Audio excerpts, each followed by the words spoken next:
नमस्कार दोस्तों, स्वागत है आपका यूपीएससी टू द पॉइंट में। आज हम जनवरी 12, 2023 इंडियन एक्सप्रेस न्यूज़पेपर एनालिसिस करेंगे। तो सबसे पहले खबर ये है कि यहाँ पे जुडिशरी और एग्जीक्यूटिव या फिर लेजिस्लेचर जो कि हमारा पार्लियामेंट है उसके बीच में जो कन्फ्रंट्रेशन हो रहा है कि किसके पास ज़्यादा पावर है, उसके रिगार्डिंग ये स्टेटमेंट है। VP target supreme court basic structure ruling, asks are we democratic. वैसे तो थोड़ा ये पॉलिटिकल है, लेकिन आपको थोड़ा ये पता होना चाहिए कि कन्फ्रंट्रेशन चल रहा है। उसके बाद आरआरआर मूवी के एक गाने को जो है गोल्डन ग्लोब अवार्ड मिला। पहली बार ऐसा हुआ किसी इंडियन मूवी के गाने को मिला, नाटू नाटू सॉन्ग। और इसके जो कंपोजर थे उनका नाम था MM कीरावानी। तो ये बहुत अच्छी खबर है। MM कीरावानी कंपोजर थे, इनको जो है गोल्डन ग्लोब अवार्ड मिला। उसके बाद हम दोस्तों आ जाते हैं आगे फ्रंट पेज पे, और उस काम की खबर नहीं थी। उसके बाद एक ये थोड़ी सी आप एक मतलब रख सकते हैं ध्यान में इस बात को कि cabinet okays cooperative societies to promote organic product seeds and exports. तो कोऑपरेटिव सोसाइटीज़ के बारे में आपको पता ही होना चाहिए पहले से। और साथ में आप अगर कहीं भी कोऑपरेटिव सोसाइटीज़ से या फिर एक्सपोर्ट वगैरह से रिलेटेड क्वेश्चन अटेम्प्ट कर रहे हैं तो ये पॉइंट ऐड कर सकते हैं कि the union cabinet on Wednesday approved setting up of 3 new cooperative bodies, national multi state cooperative export society, national multi state cooperative organic society and national multi state cooperative seed society under the multi state cooperative societies act 2002। तो central government ने ये 3 cooperative societies, एक export के promotion के लिए, दूसरा organic farming के promotion के लिए और तीसरा सीड के प्रमोशन के लिए और एक्सपोर्ट के लिए बनाई है।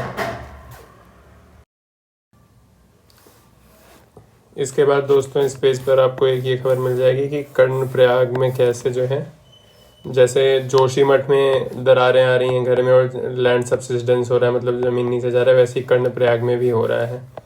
तो आपको ये पता होना चाहिए कि कर्णप्रयाग क्यों फेमस है, क्योंकि ये कॉन्फ्लुएंस ऑफ 2 मेजर रिवर है जो आगे चल के गंगा बनती हैं। तो सबसे पहले अलकनंदा रिवर है जो कि सतोपंथ ग्लेशियर से आती है, और दूसरी है पिंडार रिवर। तो पिंडार रिवर और अलकनंदा रिवर मिलती है यहाँ से, फिर ये आगे जाती है रुद्रप्रयाग में मिलती है, बेसिकली कर्णप्रयाग में मिलती है, उसके बाद आगे वो रुद्रप्रयाग जाती है, फिर देवप्रयाग और आगे चल के प्रयागराज। तो Ganga river system exam point of view से काफ़ी इंपॉर्टेंट है। तो आपको ये सब पता होना चाहिए कि विष्णुप्रयाग, नंदप्रयाग, कर्णप्रयाग, रुद्रप्रयाग और देवप्रयाग में कौन कौन सी रिवर मिलती हैं, कैसे क्या होता है। तो आप उम्मीद करता हूँ कि स्टैटिक पार्ट में ये सब आपने पढ़ा होगा। इसके बाद दोस्तों हम सीधे पहुँचते हैं एडिटोरियल पेज पे। तो हमने देखा था कि कैसे तमिलनाडु में गवर्नर ने जो है स्पीच में कुछ पार्ट स्किप करके फिर वॉकआउट करके चले गए थे। तो उसके बारे में और आर्टिकल है इसमें। तो यहाँ पे गवर्नर के कॉन्स्टिट्यूशनल ऑब्लिगेशन और उनके रोल के बारे में कुछ बातें कही गई हैं। तो इसमें इन्होंने बताया कि फैज़ान मुस्तफ़ा जी ने बताया कि important constitutional role to play in the governance of the state and strengthening federalism. तो गवर्नर का बहुत ही इंपॉर्टेंट कॉन्स्टिट्यूशनल रोल होता है, केवल वो एक 100 पीस नहीं होते हैं गवर्नर, ठीक है।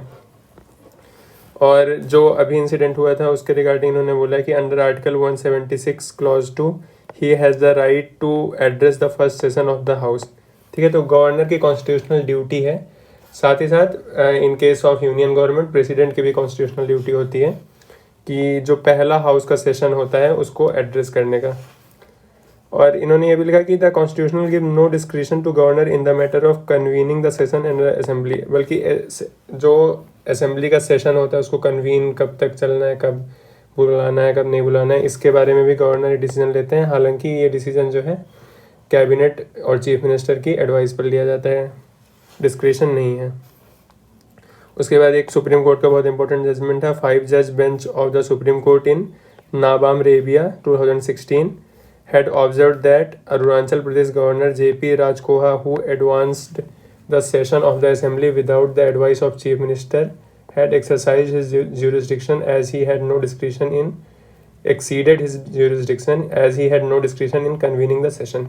तो ये जो नाबाम रेबिया जजमेंट था 2016 का constitutional bench of supreme court का, इसमें सुप्रीम कोर्ट ने ऑब्जर्व करा है कि गवर्नर के पास डिस्क्रिशनरी पावर इसमें नहीं होती, उनका खुद का डिस्क्रिशन नहीं होता कि वो सेशन को एक्सटेंड कर सकें या फिर पहले ही बंद कर दें बिना चीफ मिनिस्टर या फिर काउंसिल ऑफ मिनिस्टर की एडवाइस के बिना गवर्नर ऐसा नहीं कर सकते हैं। फिर और इन्होंने बताया कि 10 the address under article 176 is mandatory. अभी आर्टिकल 176 जिसमें एड्रेस करते हैं उसके बारे में बताया। तो एड्रेस मैंडेटरी, सुप्रीम कोर्ट ने इस गफूर हबीबुल्ला केस में ऐसा ऑब्जर्व करा है कि however the high court held that, sorry high court मैंने बोला, ये सुप्रीम कोर्ट मैंने बोला, ये हाई कोर्ट है, Calcutta high court basically observe कर रहा था कि high court held that when the governor fails to deliver his address under Article 176 and walks out of the house after laying down the address on the table of the house, this is mere irregularity and not illegality. बोले कि अगर governor जो है अपना speech वहाँ पे table पे रख के चला आया और उसने पूरा डिलीवर नहीं करा स्पीच, तो इसको इलीगल नहीं कहा जा सकता है, इसको इरेगुलरिटी कही जा सकती है कि सही से पालन नहीं किया गया है, लेकिन ये इलीगल नहीं है, तो इरेगुलरिटी को अलाउ करा जा सकता है। ऐसा हाई कोर्ट ने ऑब्जर्व किया था, कलकत्ता हाई कोर्ट ने 1966 में।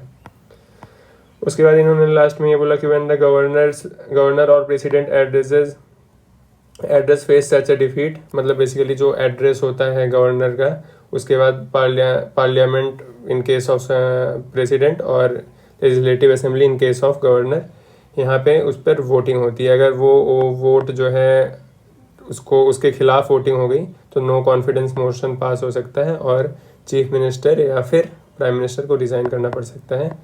तो ये बात कही थी, ये सब कॉन्स्टिट्यूशनल, मतलब आपने पॉलिटी में पढ़ा होगा ये सब चीज़ें, लेकिन यहाँ पे आपको जानने की ज़रूरत ये है बेसिकली कि जो गवर्नर है वो स्किप कर सकता है, ठीक है। हालांकि वो बिल्कुल ऐसा नहीं है कि गवर्नर छोड़ ही दे कि वो बोले ही ना, उसकी कॉन्स्टिट्यूशनल ड्यूटी है अंडर आर्टिकल 176 के अंडर कि वो एड्रेस करेगा असेंबली को, लेकिन वो कुछ पार्ट स्किप कर दे तो इसमें कोई इलीगल बात नहीं है, गवर्नर को जेल नहीं हो जाएगी इसके लिए, ठीक है। और फिर उसके बाद इन्होंने बाकी आर्टिकल में ही बताया है कि ऐसा होना नहीं चाहिए और चीफ मिनिस्टर और गवर्नर को आपस में समन्वय बनाकर काम करना चाहिए, और ये सब जो है कॉन्स्टिट्यूशन और इसके लिए अच्छी बात नहीं, देश के लिए अच्छी बात नहीं, फेडरलिज्म के लिए अच्छी बात नहीं है। तो ये इन्होंने आर्गूमेंट यहाँ पे दिया है। उसके बाद एक द कॉस्ट ऑफ पिलग्रिमेज, इसमें बात करी गई है कि कैसे पिलग्रिमेज साइट को यहाँ डेवलप किया जा रहा है इंडिया में और कि नेचर को ध्यान में नहीं रखा जा रहा है। तो सबसे पहले यहाँ पे सऊदी अरेबिया का एग्जांपल दिया गया है कि कैसे सऊदी अरेबिया ने वर्ल्ड क्लास इंफ्रास्ट्रक्चर बिल्ड करा था मक्का में, और 2.5 मिलियन एनुअल पिलग्रिम्स आते हैं हर साल सऊदी अरेबिया में, और लगभग 350 बिलियन US डॉलर कंट्रीब्यूशन होता है। इसी तरह फिर इंडिया की बात अगर करें तो tourism creates jobs, religious tourism assures sustainable income for many Indians, pilgrimage is the only tourism that they can experience, pilgrim spots are thus assets. तो इन्होंने बताया कि जो इंडिया के पिलग्रिम स्पॉट्स हैं वो एसेट की तरह देखने चाहिए, क्योंकि जॉब क्रिएशन वगैरह होता है, इससे इकोनॉमी फलती फूलती है, ठीक है। ये सब बात करी गई। फिर एग्जांपल इन्होंने दिया कि कैसे काशी विश्वनाथ टेम्पल का वहाँ पे कॉरिडोर बना, फिर उज्जैन में ट्रांसफॉर्मेशन हो गया, अमृतसर में ट्रांसफॉर्मेशन हुआ कि उसको टूरिस्ट और पिलग्रिमेज फ्रेंडली बनाया गया है, और बाकी अयोध्या मथुरा में ट्रांसफॉर्मेशन हो रहा है, काम हो रहा है। लेकिन इन्होंने उसके बाद ये सब बोला कि चलो ये सब हो रहा है, ठीक है, लेकिन but what is the cost of such development, ये जो डेवलपमेंट हो रहा है इसका कॉस्ट क्या है, हमको पे क्या करना पड़ रहा है इसके लिए, ठीक है। इन्होंने फिर बताया कि कैसे जो है कंजर्वेशन वगैरह नहीं हो रहा है। अगर कोई बात करता है कि यहाँ पे बेसिकली कि कंजर्व करके करो तो उसे करार दे दिया जाता है कि हिंदू फोबिया है, या इस्लाम के केस में इस्लामोफोबिया बना दिया जाता है उसको, ठीक है। फिर उन्होंने बोला कि politicians are still angry about temples broken centuries ago by invading Muslim warlords, but none of them are angry about the destruction of sacred groups known as devrais of Goa, ठीक है। गोवा में बेसिकली देवरायज ऑफ गोवा जो है वो सैक्रेड ग्रुप्स हैं, basically एक जंगल type की जगह है, वहाँ पे ट्रीज़ वगैरह हैं, और वहाँ की जो ट्राइबल पॉपुलेशन है उसके लिए, और वैसे भी काफ़ी सैक्रेड है, वहाँ पे माना जाता है कि उसकी स्पिरिचुअल वैल्यू है। तो गोवा में माइनिंग एक्टिविटीज़ वगैरह के कारण ये सब डिस्ट्रॉय हो रहे हैं, इसके बारे में किसी ने कुछ आवाज़ नहीं उठाई, क्योंकि वहाँ पे ट्राइबल पीपल के इंटरेस्ट इन्वॉल्व थे, इकोलॉजी इन्वॉल्व थी, तो इतना कुछ किसी ने बोला नहीं, ना वो मेन हाईलाइट में आया। तो जबकि हज़ारों साल पहले जो टेम्पल्स टूट गए उनके बारे में लोग हल्ला मचाते हैं। उसके बाद इन्होंने लास्ट में बताया कि politician care for power, for this they need people, merchants care for wealth, for this they need market, neither care for nature, for them the pilgrims are sheeps and the tribal is a savage, easy to exploit and abuse as per Hindu लोर। Basically यही बताया कि सब लोग अपना interest देखते हैं, और वैसे एग्जाम पॉइंट ऑफ व्यू से बहुत ज़्यादा इंपॉर्टेंट नहीं, लेकिन आप इसमें इसके पॉइंट्स को कुछ कहीं पे कंजर्वेशन बायोडाइवर्सिटी का क्वेश्चन आ गया कि एनवायरनमेंट का कंजर्वेशन कैसे करें, या फिर कैसे हॉलिस्टिक डेवलपमेंट करा जाए पिलग्रिमेज साइट का इंडिया में, तो उसके बारे में आप लिख सकते हैं। फिर लास्ट में इन्होंने बोला कि भगवत पुराण में कैसे लिखा गया है कि जो अर्थ गॉडेस हैं basically she will ask Parshuram Ram and Krishna to slaughter the greedy kings, ठीक है, and if they fail she will turn into the wild Kali and express her rage with disease and disaster and quench her thirst with blood. तो पहले तो हमारी अर्थ goddess बोलेंगी राम और कृष्ण से कि आप जो है लालचियों का संहार करिए, लेकिन जब ये लोग नहीं करेंगे तो ये खुद जो है काली के अवतार लेके सबका सर्वनाश करने आएंगी। तो इसी तरह सेम हो रहा है, अभी आप देख रहे हैं कि इतने सारे नेचुरल डिजास्टर वगैरह आ रहे हैं, और जोशीमठ का केस भी आप ही हाईलाइट में है तो देख रहे हैं उसके बारे में, ये सब चीज़ें हो रही हैं। बाकी एक्सप्लेन पेज में एक ये हमने डिस्कस करा था VSHORAD वेस्ट रॉड मिसाइल सिस्टम, जो कि कैबिनेट ने मंजूरी दी है खरीदने के लिए।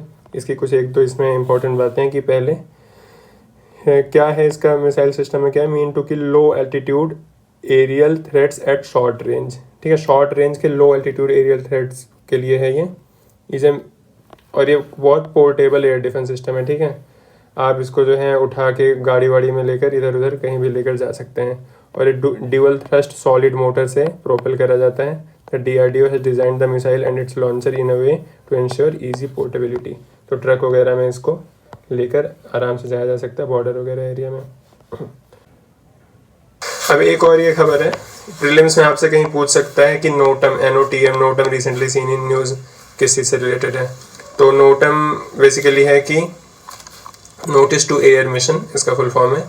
ये basically notum indicates the real time status of national air space system impacting every user. तो अभी आपने न्यूज़ में देखा होगा कि US में बहुत सारी फ्लाइटें, हज़ारों फ्लाइटें अचानक से सबको रोकना पड़ गया क्योंकि वहाँ के नोटम सिस्टम में कुछ ग्लिच आ गया था, ठीक है। तो नोटम क्या, air traffic system, air space जो है उसका रियल टाइम मॉनिटरिंग सिस्टम होता है नोटम। उसके बाद ये चंडीगढ़ सिटी के बारे में है, तो इसके जो आर्किटेक्ट थे ली कॉब्रूजियर, पियरे जेनिरेट, ठीक है, और PL वर्मा, ये लोग थे, इन्होंने चंडीगढ़ सिटी का आर्किटेक्चर डिज़ाइन करा था। तो फ्रांस के थे बेसिकली ये लोग, नेहरू जी ने इन्हें बुलाया था। नाम अगर हो सके तो आप याद रखिए, वैसे कोई इंपॉर्टेंट इतना है नहीं। इसके बाद दोस्तों वर्ल्ड न्यूज़ में कुछ है नहीं, गोल्डन ग्लोब अवार्ड्स के बारे में है। फिर इकोनॉमी पेज पे भी आज कुछ खास है नहीं। एक हाँ ये है कि गवर्नमेंट रूपे और भीम UPI को प्रमोट करेगी। Under the scheme acquiring banks will be provided financial incentives to promote point of sale and e-commerce transaction using RuPay debit card and Bhim UPI।